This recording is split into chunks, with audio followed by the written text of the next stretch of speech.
I don't think you missed much. All right, so right, that's good. All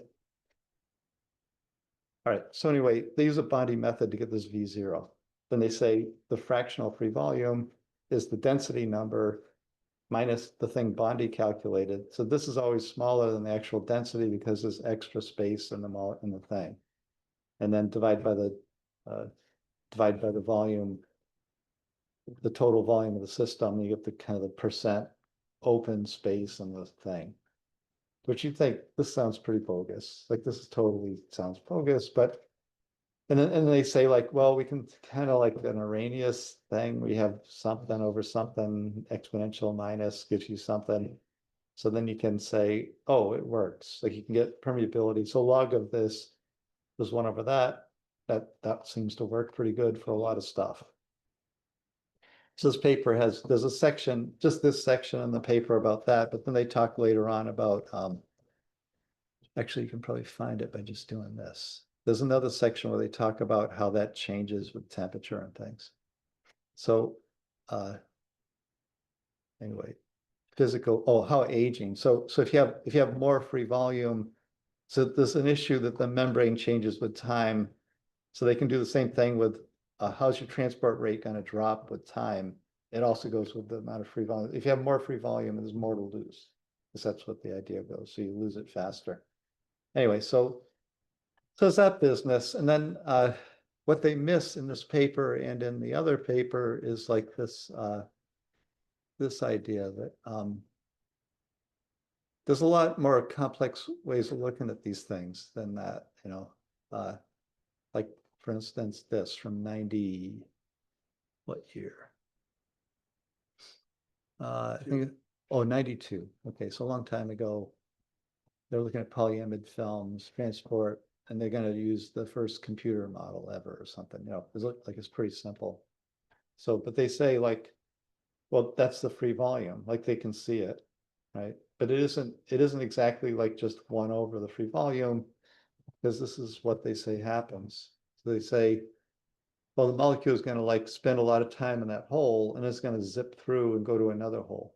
Like because KT is moving it around, it can search anywhere. This is like the HPLC idea. Like the big things go through faster than the small things because the small things can explore these holes and the big things can't. They don't have this anyway. Look, you could use this same diagram to say how GPC works.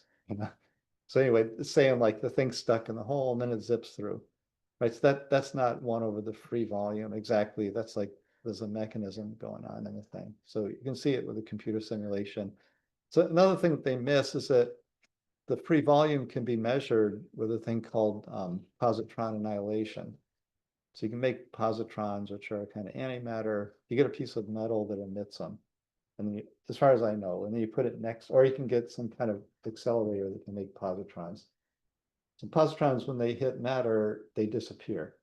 So the lifetime of a positron, that's called an annihilation of a positron, depends on how much free volume it has. So it's an analytic measure of actually how much free volume is. So you can do this in your lab if you get some metal that emits positrons, or you can do it at some kind of accelerator facility. People do it. They actually measure free volume. They don't do these Bondi kind of crappy things it does, So basically, it'll be much more impressive. And Kumar has access to any facility in the world. So basically, he should just go measure it instead of using the Bondi method. No, but anyway, he didn't. So that said, so this cartoon, and he doesn't mention this kind of work from 92, so it's been around. Yet he's going to say, I mean, you'll notice I didn't mention this in the homework, but basically you'll notice quite a bit of similarity between that and this final figure. It's kind of like he's saying, this is the gas atoms, it's a gas transport membrane. So he's got the gas atom, it spends a lot of time in this layer. All right, so he says that the Gaussian part has a better solubility for gas than the tensile blob part. So the gas comes in, spends a lot of time stuck here, and then zips through this part because the transport, he says, right, without evidence, he says the transport is faster, right, with marginal evidence. He gives some papers, but right? So he says it zips through there and it's going to just reside here for a while. And it's these corner points. So this assumes that these things have formed a lattice and there's corner points also, which isn't really true. Like these aren't necessarily going to form a lattice. But he mentions also that if you add homopolymer, the homopolymer goes to that point and then makes this storage kind of period longer. And the big things dissolve more, big gas atoms dissolve more here than the small gas. So it's a long story. It's a long, convoluted story with a lot of the back of the envelope comments about it. So whether you want to dwell on it much is up to you. You know, basically, at some point you have to call him BS. You know, so you kind of, but nonetheless, he's going to come up with a model, a very simple model to model this. Okay, so the question is, what kind of model are you going to have? So he calls it the two-channel model. So he's got two-channel. One is a fast transport, one's a slow transport. Right. So think about that. So you'd have. So you have this kind of setup. This guy's gonna work. Very good. So you got two channels. You got like the red channel and the black channel. This is what a channel model in my mind would look like. Right. So you have that. So you say, I'm going to transport the gas through this. Through that one it goes fast. Through that one it goes slow. Right. So I'm going to have like what's the average transport that comes out. So I have the fraction of the calls it high energy barrier, low energy barrier. So low energy barrier is fast, high energy barrier is slow. So he has the fraction of those two, choose capital. They have some function for the transport, like e to the minus energy over kT, which is an Arrhenius, and you then plus that, and then you're going to get the total.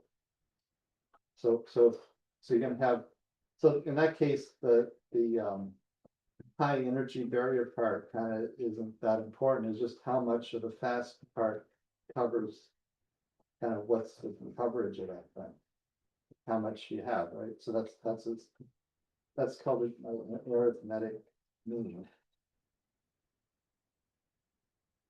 All right. So then the other option was you have this, like you have your guy's transporting, and he's got to go through the red. And then he's got to go through the black.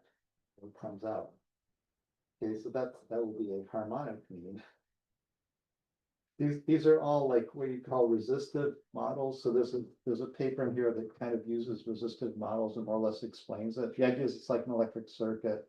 So in that case, you'd say like phi A over like the transport plus, or you go like 1 over, it would be like 1 over phi A plus 1 over phi B. It's an inverse sum to get 1 over the total.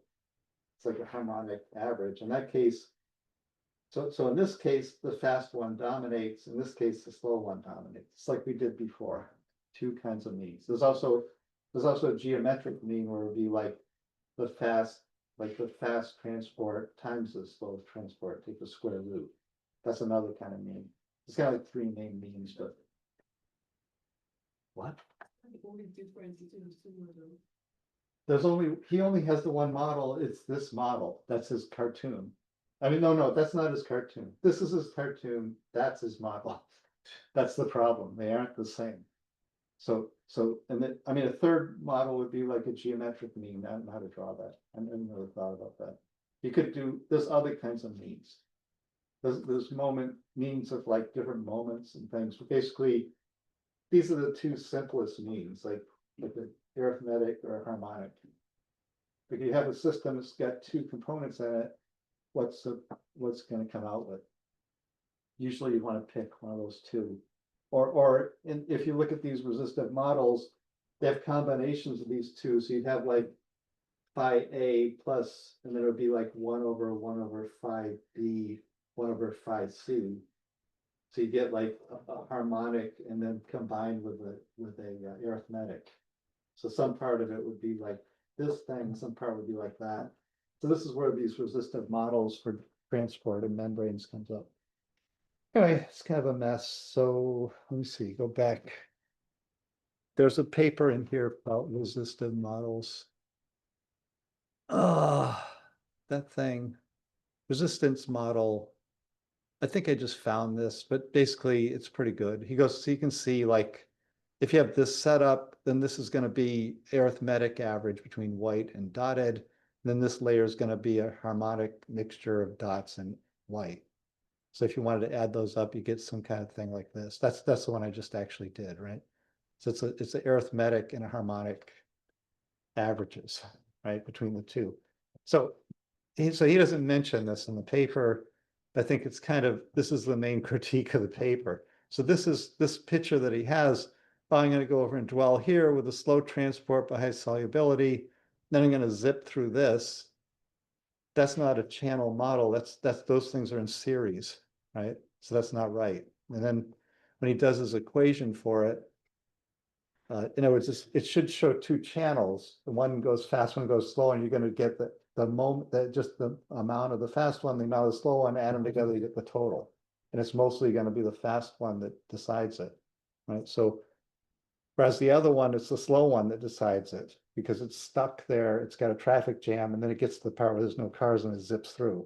So the traffic jam's what decides when you get there. It isn't like the zipping part, right? So there's the different, absolutely inverted results of the two.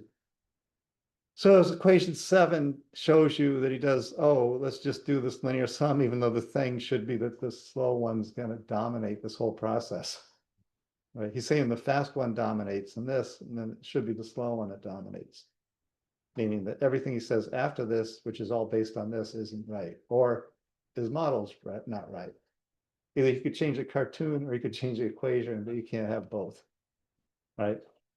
So that, I mean, I think the cartoon, I mean, he must have seen stuff like this thing and said, and used that as some, like, as a framework to frame up what he's doing, and then didn't mention that this existed in 1992 or probably before that.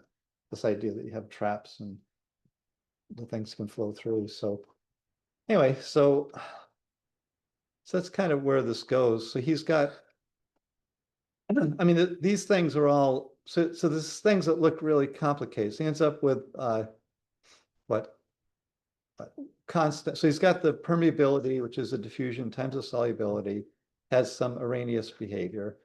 It's like it's got minus, so it's got an energy barrier. So it's thermally activated energy. So when your temperature gets high enough, you overcome the energy, then you get the 0, 1. And then when it should be 0, comma H. So this is for his high permeability part. And then when the temperature gets cold, the energy barrier matters more, so you get no transport. That's kind of Arrhenius, thermally activated in the energy barrier.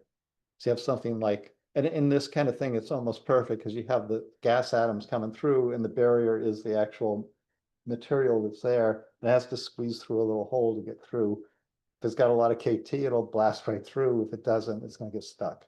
So it just kind of makes sense. I mean, in nuances that in polymers, as the temperature goes up, the network gets smaller. So it's a thermal contraction would happen in polymers. Like if you have a polymer rubber network, the distance between crosslinks reduces when you heat it up. So that means the transport, well, I guess it would be in line with this. It would slow down when you get, no, transport should go higher when you get hot with the Arrhenius, or the rubber network, it should get slower when it gets hot because the network would contract. People have studied that too, you know, so everything you can think of, they've kind of done a little bit of, right? So anyway, these constants come directly from this guy, this review paper, Sanders. So if you want to, so at first you look at it and it's like, he's got 8 constants. Like, where did those come from? And then you go back to Sanders and he's like already got that all worked out in detail in here somewhere, where he's got the same A, B, C. It's basically the same thing, that it's a little bit different, but basically the same thing. So he's just kind of copied the Sanders thing to get this predictive for the permeability. Where is it in here? Like he's got the, so that's the other thing, the free volume. This is the, I didn't mention this in class, but this is the non-solvent phase separation map. We have ternary, solvent, polymer, non-solvent, and you can map out like when you make the membrane. This is like a standard ternary thing that, so you have single phase where you mix it and you dump it into the non-solvent regime and you get this, that tube. Basically, you can make this kind of structure if you tune that right. It's not a bad review paper. I mean, it's shorter than the book. So if you want to look at it. And then, all right, so how does he get that? Okay, so the constants, right? So he's got B and A. He's got them all the constants worked out in here. So basically becomes a problem of like, what are those constants? So he goes to get those constants by looking at homopolymer membrane data, and then he can solve for the C and F parameter, and then the A and B basically gets A, B, C, and F from homopolymer data from the literature, right? And he kind of plots that up. I think it's, let's see. So I have that written down here. I mean, this isn't exactly part of the homework, but because it's just pretty mundane, but maybe it is part of the homework. There's something about figure 5. What's this figure 5? Figure 1, figure 2. So this is where he gets the C and F parameters he gets from this plot. So it's activation energies and Arrhenius for the permeability. And then he plots it against the size of the gas atoms, which is part of the equation to get EA wherever it is. So it's like A and B, D squared. D squared would be like the drag coefficient for a gas atom, kind of. Although you think by Stokes' law, it would actually be D. Like that's another problem. Like the actual drag coefficient for a molecule is different than for a car or an airplane. An airplane's D squared. The molecule, Stokes' law says it's D. It's RH times 6 pi viscosity. So that's incorrect. Like that shouldn't be true. It should be proportional to D for molecules. For cars, yes. Molecules, no. Right. So, but he's using the van der Waals radius for D squared, and then plots the activation energy linear in that, and then gets these parameters that he plugs in to get the activation energy up here. It's got a fixed value, doesn't matter what it is you're transporting, and it's got a value that's related to the size of the thing that's going through. It's kind of like, early stage equation for something, right? Then there's a lot of typos in this paper, so this is a kind of a major one. So he says he's modeling the permeability. So permeability goes with exponential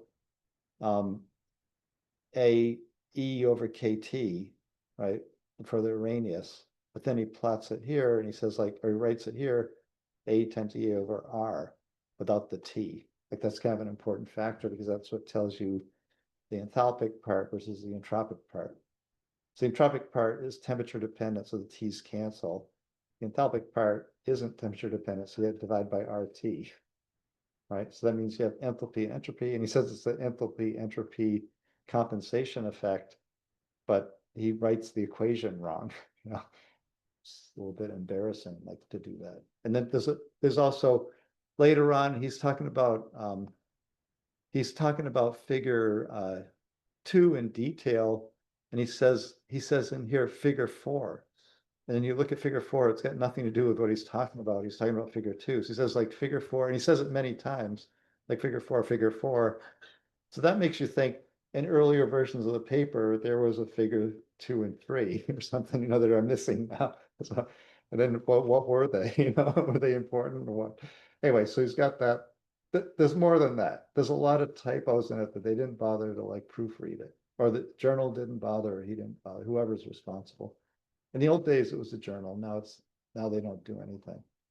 So anyways, so this is something they should know about. Like usually the Arrhenius is just a number, like the energy, which is the enthalpy, right? But in some cases, so you have to think about it in terms of an organizational feature to the transport. So you say you're going through, I mean, just for example, when the atom comes through, and then when it pushes through the hole, the things crystallize on the side, so their organization changes. So the entropy drops like crazy, right? So that process of going through the hole causes a change in the entropy, or it's biological, and there's a protein going through it, and it has to like fold to get through the hole or something. So there's a huge entropy change of the protein when it goes through the membrane to go into your brain or something, right? So So anyway, it's possible that you could have some structural change that happens on the transport.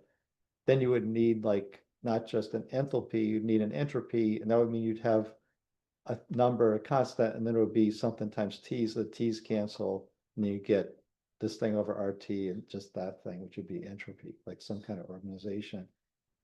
So this is kind of a common thing to do a little bit. So basically you should know about that, like why you would need that entropy term here. It means, what does it mean when you do that? Like, he's saying that there's a structural change that causes a change in the ordering of the material during the barrier, going through the barrier for the transport. Barrier should just be enthalpy, just like it's hard to get through, you push harder to get through. It's an energy thing. Shouldn't be organizational. It's just like the first level of complication of these things. So it's pretty common, like you can't find an answer that way, you just stick that in. Another thing we've seen already is like you make it a stretched exponential, it didn't work, well, raise that to a power. So it's a thing to a power to a power. And then that power should be 1, but it's actually 1.2 or 1.1. And then you make up a story about why that is. You know, it's like whatever you want to say at that point. I mean, and whether it's positive or negative, that's the whole thing about glasses, brittle or fragile or non-fragile glasses are basically that kind of power. It's an Arrhenius situation. You do a scaled exponential. The power tells you it's fragile or not fragile. So no one really knows what fragile or not fragile means. It's something like it makes a glass fast or not fast type thing, you know. So also activated process like that. All right, it's worth, since Arrhenius is it's like the first level of sophistication you get beyond a linear sum of things. So becoming familiar with that exponential function is pretty useful and can impress your boss. Like, oh, that's obviously an exponential decay. You know, its radius is an energy, and maybe there's an enthalpy, and I can describe why the pump failed because of that. You know, so I mean, so it is pretty useful. So if you plot something and it shows up like log. Anyway, if you're doing something, the first thing you want to do is see if there's a temperature dependence to it. If there's a temperature dependence to it, this is the first function you would reach for. And if this doesn't work, there's 2 options: add in the entropy or make it a scaled exponential, right? So it's kind of like, so it's nice. This is nice because it's showing in an applied situation what people in desperation do. And in any applied situation, you should follow the same route because it's the path of least resistance, you know. I think it is probably right, at least in terms of predicting properties. This thing's messed up, and then what else happens? So then he determines all those parameters. So he ends up, everything is going to be some kind of thing like that AB. So he has 4 parameters to determine. He gets them from the homopolymers, and he applies them to his acrylate polymer, which is, we've got methyl acrylates. I probably should mention that too. He's got, so acrylic is like, acrylic acid is, so that would be polyvinyl acrylate. So it's got OH. So it's got like a carboxylic acid here. And then, so you're going to polymerize it, open that bond. And then you can make it methacrylate. So Me here, so that's, I guess that's polyvinyl PMA he calls it, right? So these are all acrylics. So this thing, well, the first one, all right, so super absorbents and diapers. And then you, instead of H, you put an Na plus minus here. So that's your soup. If you guys, this is worth doing. Get a disposable diaper, rip it open and shake it onto a piece of paper. Then white powder will come out. Then put that white powder into a little vial. And then take just like a salt shaker, 1 shake of it, then put water in it, and the entire vial will turn into a gel. So a super absorbent. That's this thing, acrylic acid. Right. So they talk about, we're working with acrylic, like in biology, we work with acrylics, it's this stuff. And then methacrylic is a rubber. This thing's a rubber. And if you put a methyl here, that's polymethyl methacrylate, which is plexiglass. outside window, whatever. Right, so basically, in the series, you have super absorbent rubber and then this glassy thing. And then you can make membranes with all three of those. Like one would be an ionic, this would be like an ionic membrane. If you want to transport cations through a material, it's just an anionic transport. It's a cationic transport membrane you could make with this polyacrylic acid. The rubbery one has high free volume, so it would have like high diffusion coefficient. The glassy one should have a lower one. So you can make membranes with all those things, all three of them, so it's kind of an interesting family of things that have nothing, like each one of them is completely separate properties, but they're all the same chemistry to make them. So anyway, so he's using PMA, and then at the end, he extrapolates the PMMA plexiglass, so for grafted nanoparticle, whatever. Anyway, this figure 2, he determines those two parameters for each of them. So he gets A, B, F, and whatever the other one is. C, F, A, and B from these plots of activation energy for the homopolymers versus D squared, and then permeability versus the activation energy to get his other one. Right. So anyway, so it's all kind of okay. And then he says he's got a high barrier. Barrier means that activation energy. So high activation energy channel and low activation energy channel. So like this would be the Gaussian chains, and this one is the tensile blob chains. And he has fractions of high and low energy barrier. And then, so the high energy barrier is low transport, and the low energy barrier is high transport or rapid transport.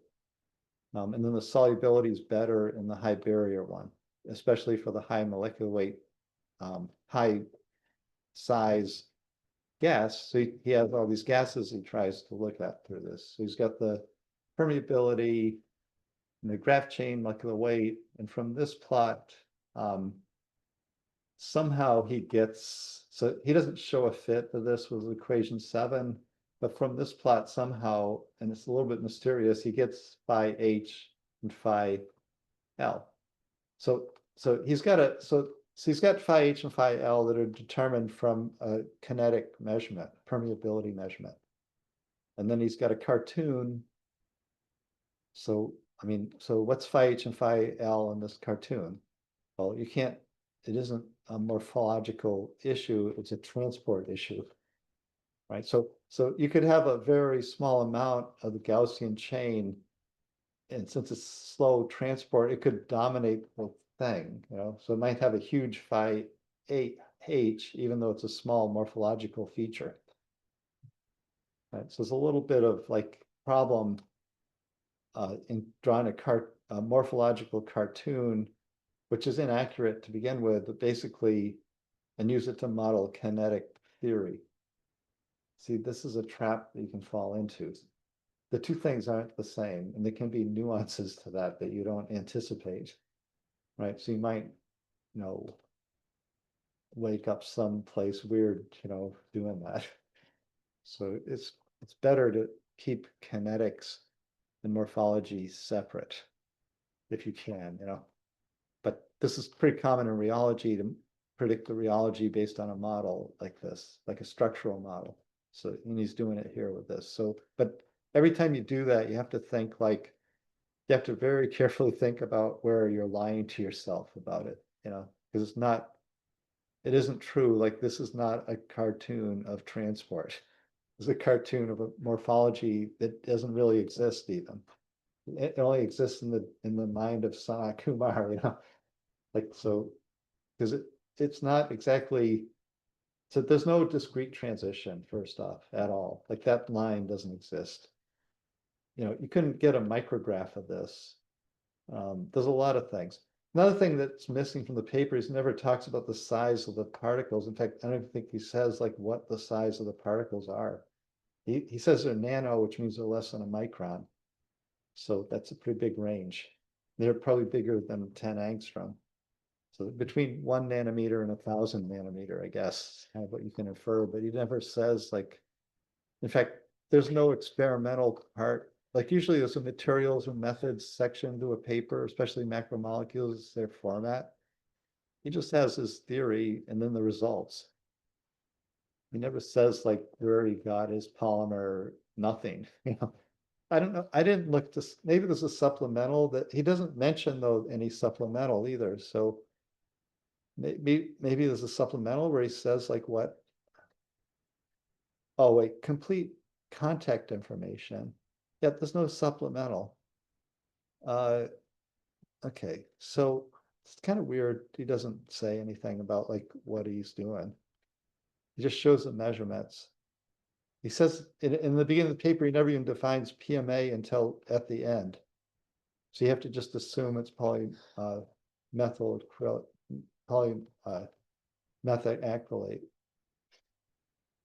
Anyway, so there's that business. What else is there? So he determines those parameters there. And then I guess that's about it. I don't know. Let's see. Figure A, figure 7. So then he's got this. All right, so there's a lot of like stuff that you can't necessarily understand what's going on for me in this paper. So he shows this. All right, so this is based on his model, but he shows that well, he's got small gases and large gases. And large gases, the volume, so he can do the transport for different gases. And when he does that, he gets different volume fractions of the high barrier or low transport part. And that for the small gases, there's a minimum.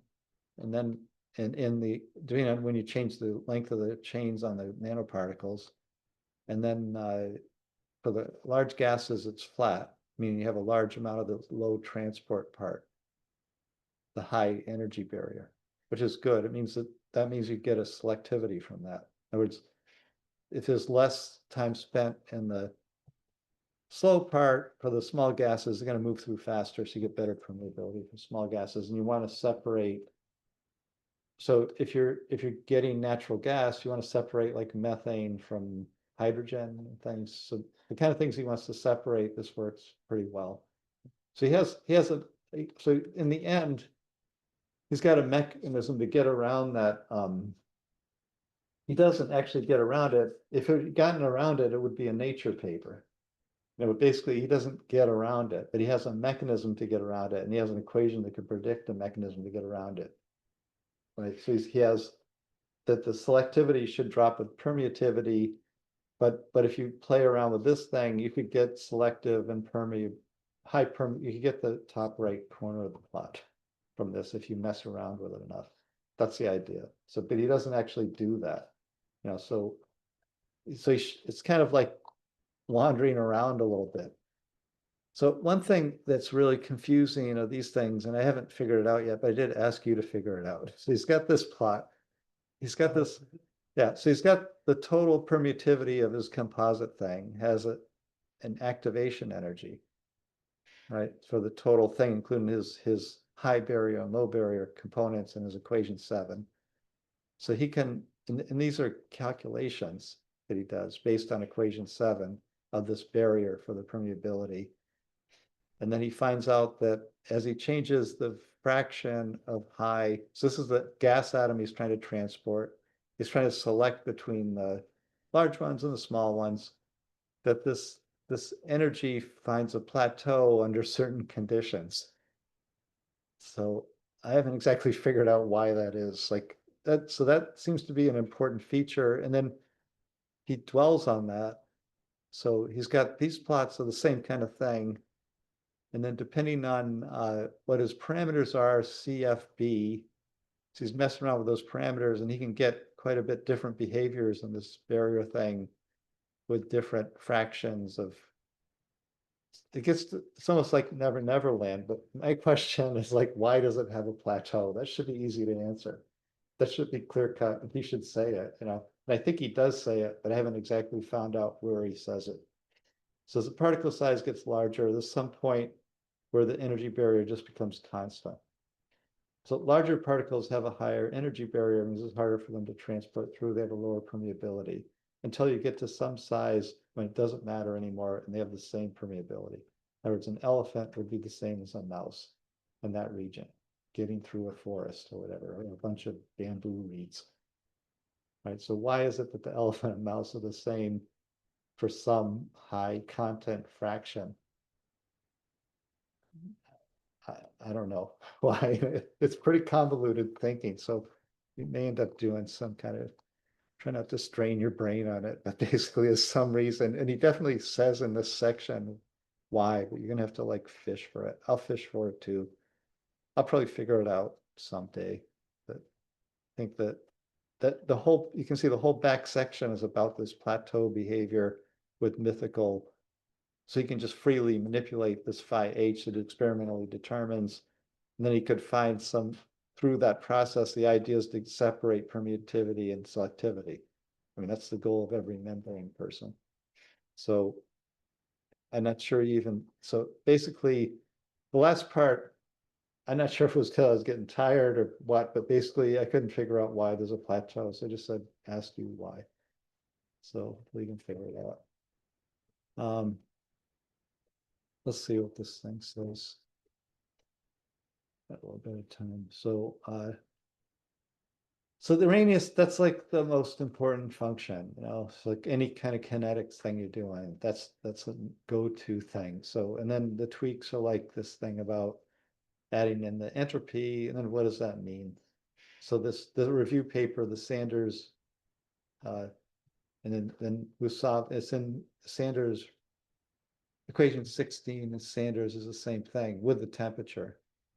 Let's see, equation 16, just go back. It's the same equation, but with temperature. And then he typoed it. So he's got, see, it's got one of that as energy over RT. And then for our guy, it's just no T in it, whatever that is. This is like equation, I don't know what, 5. So anyway, so the question is like why, like what's 4? So he's got no T in this, so same thing. So it's like why, just dwell on that a little bit, say something about it. Just something maybe, or entropy organization is a good way to look at entropy. There's other ways to look at it. So you might want to look at another way to look at it. It's got to do with loss too, like energy loss, I guess, inefficiency. It says like in the paragraph under equation 4 that A just has units of inverse temperature. Oh, that would explain it. All right. Okay, so A has temperature in it. Yeah. That's kind of weird. A and B, tradition, AD, where does it say? Just the bottom line. A holds units of inverse temperature. All right, yeah, I'm pretty confused about that. Like, why isn't it just temperature in there? That would say. If A's inverse temperature, what are the units of B? Then it would be R times T. B's kind of unitless because this is all in a power. It's exponential too. That has to be unitless. Does A change with temperature? Or is that a constant? He's making it look like it's a constant. Yeah, so I mean, because it's ln, it's also going to be unitless then, right? this all has to be unitless. Yeah. Yeah. So that's all right. I mean, yeah, you need it, but Oh, well, using it okay, using it an ideal gas constant, that's what it is. I feel like it's just throwing in the over Kelvin to make it unitless. Yeah, no, I agree. well, no, I mean, he's doing P naught. So P naught is a fixed number. It's like right, so P naught is if you had infinite temperature, let's see. Yeah, if you had infinite temperature, that'd be 0, that'd be 1. So P naught's the permeability at infinity temperature. So maybe that's why he's got it like that. Then maybe that's not a mistake because A has temperature is infinity. So I guess that's why he just has A there. He maybe ran into a little problem with it. Yeah, because this goes to 0 when temperature is infinite. So then you just have E to 0 is 1, and you have P0. So I guess maybe it has to be like that, who knows? I don't know. Anyway, yeah, you're right. That's a good point. Whoever said that, put that in your answer. I'll give you some points for that. underline it or something, you know. All right, so anyway, I like to dwell on the Arrhenius thing, and then permeability drops with selectivity for polymers. Why does it happen? And that's kind of like the flood. I mean, the flood comes and everything gets washed out with it. Right? That's the kind of idea. Can this polymer grafted grafted nanoparticle membrane resolve this issue? That should be the main point of the paper. I think the answer is could, maybe. I mean, it's pretty hard to tell. It might involve the plateau and the last figures, but he doesn't actually come out and say it can solve it. So you could say no, or you could say maybe, or you could say yes, absolutely, it's a plateau. Some parallels. This is the issue of like, what model do you actually need to look at this thing? So just look at this cartoon, look at his equation and figure out what's the right equation for it, or figure out what's the right cartoon for it. Or he might be right. It might be like I messed up. So it could be that he's right. So just figure it out. That's what C is. 830 column 2, he states that small gas molecules preferentially transport through the low barrier channel regions of high polymer extension. So what supports that? Is this just coming out of nowhere, or what? Like, he kind of just says that. He cites his own paper to support it, which is like a computer simulation. And I put those papers in there. I think he cites this Midya paper. So it's him, and then it's a guy at North Carolina, Rubenstein and Midya.